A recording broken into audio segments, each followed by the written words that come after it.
Zibadde nkalu na kaleega bica ku kkooti y'eddaala erisooka Nsangi munnamateeka Kintu Michael bw'abadde asooya omusirikale akola ku kunoonyereza Bwambale Edison Kajojjoji w'ebibuuzo ku ttaka lya King's College Buddo nga bano bavunaana Sande Samuel Kigemuzi okwesenzaako mu bumenyi bw'amateeka. Isn't it possible that the land in issue is not this exact land in court since you never went on ground open boundary? Nga bwe tuzze tukulaga mu mawulire gaffe ag'enjawulo nga ne leero n'abadde mu kooti wabula ng'aba King's College Buddo bajulizza omusirikale Bwambale mu kuwa obujulizi bwe ng'omusirikale yakola okunoonyereza ku ttaka lino. Kooti eno ebadde ekubirizibwa omulamuzi Katekere George nga Bwambale annyonnyodde kooti nga bwe yakola okunoonyereza ng'ayambibwako banne okwekenneenya lisiiti z'obusuulu kuva mu myaka gya 5 era nga buno yali abuwa mu Buganda Land Board ekiraga nti bituufu. Bonga obusuulu obwateekesezebwa waayo azaalibwa wakati wa 1905 ata 1955.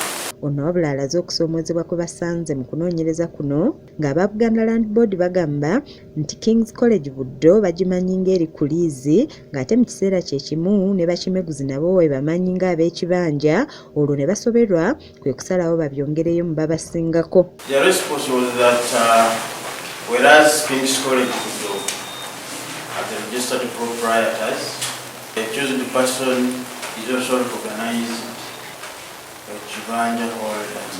Wano munnamateeka Kintu asoyezza Bwambale ebibuuzo ebimuwadde akaseera akazibu okwanukula omuli n'ekiragiro ekyava eri eyali omuduumizi wa poliisi ku by'ettaka Mutungi Charles nga kimulagira okuddiza bakimeguza ettaka lyabwe kyokka nga bino Bwambale agamba nti obutateekebwa mu nkola byasukka ku busobozi bwe.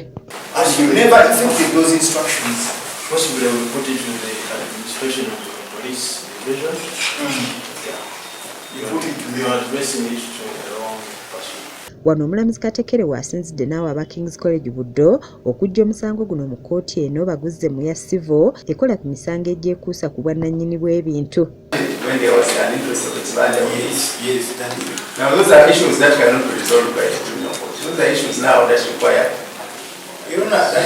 Munnamateeka wa King's College Buddo Sserunjoji Jimmy Rogers Katende aliko by'annyonnyodde n'ategeeza nti abasenze bonna abaali ku ttaka lino baaliyirirwa dda nga kye bavunaana kikusaalimbirako nga talina lukusa.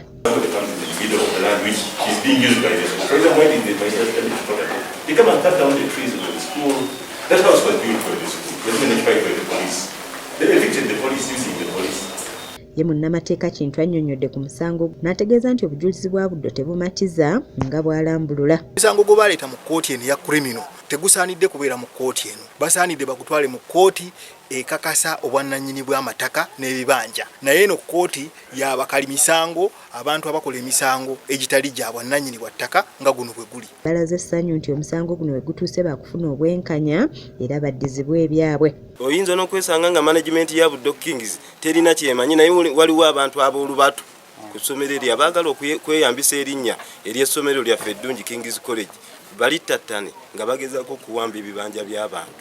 Omusango guno omulamuzi Katereka agwongezaayo okutuukira ddala ng'ennaku z'omwezi 11 omwezi ogwa January omwaka ogujja. Kiza Peter yakusakidde eggulire lino ku lwa KTV agaleero.